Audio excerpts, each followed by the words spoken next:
एक बार एक रईस राजा था जिसकी 4 रानियां थीं। वो अपनी चौथी रानी को सबसे ज्यादा प्यार करता था। उसे महंगे कपड़ों से लादे रहता और बेहतरीन खाना खिलाता था। वो अपनी तीसरी पत्नी से भी बहुत प्यार करता था और उसका आसपास के राज्यों में बखान करता था। मगर उसे डर था कि वो एक दिन उसे किसी और के लिए छोड़ देगी। वो अपनी दूसरी पत्नी से भी प्यार करता था और वो उसकी हमराज थी और वो उसके साथ हमेशा सहानुभूति, इज्जत और धैर्य से रहती थी। जब भी राजा को कोई परेशानी होती थी तो वो उसे बताता था ताकि वो राजा को उस परेशानी का हल बता सके। राजा की पहली पत्नी राजा की सबसे वफादार थी और राज्य और उसकी दौलत बढ़ाने में बहुत मदद करती थी। मगर वो अपनी पहली पत्नी से प्यार नहीं करता था। एक बार राजा बीमार पड़ गया और उसे समझ आ गया कि उसके पास समय बहुत कम है।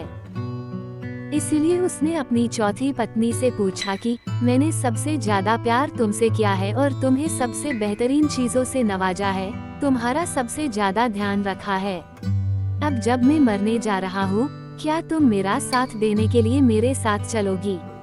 तब उसके चौथी पत्नी ने जवाब दिया कि बिल्कुल नहीं। उसकी बात राजा के दिल में छुरी जैसी चुभी। अब दुखी राजा ने अपने तीसरे पत्नी से पूछा कि मैंने सारी जिंदगी तुमसे प्यार किया, अब मैं जा रहा हूँ, क्या तुम मेरे साथ चलोगी? नहीं, ऐसा तीसरी पत्नी ने जवाब दिया, जिंदगी बहुत अच्छी है और जब तुम मरोगे तो मैं दोबारा से शादी करूँगी।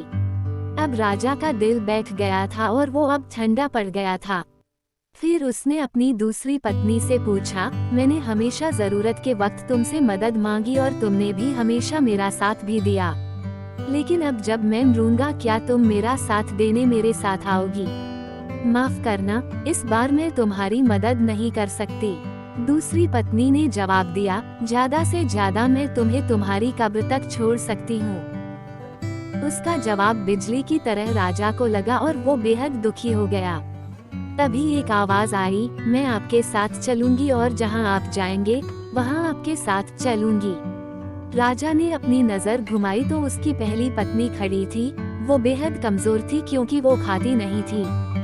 दुख से भरकर राजा ने कहा कि जब मेरे पास मौका था तब मुझे तुम्हारा बेहतर ध्यान रखना चाहिए था। दोस्तों, इस कहानी से हमें ये सीखने को मिलता है कि हमारी चौथी पत्नी हमारा शरीर है। हम चाहे इसे सजाने धजाने में कितना भी दिल लगाएं, मृत्यु के समय ये हमें छोड़ जाएगा। हमारी तीसरी पत्नी हमारी संपत्ति, दर्जा और दौलत है। जब हम मरते हैं ये औरों को मिल जाती है।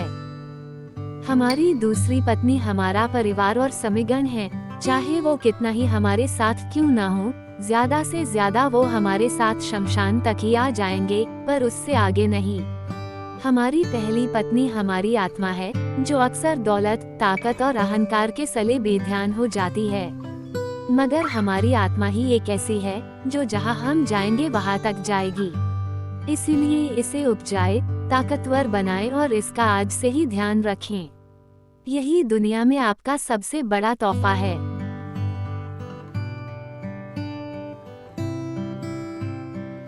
कहानी अच्छी लगी हो तो चैनल को सब्सक्राइब करें और दोस्तों के साथ शेयर करें।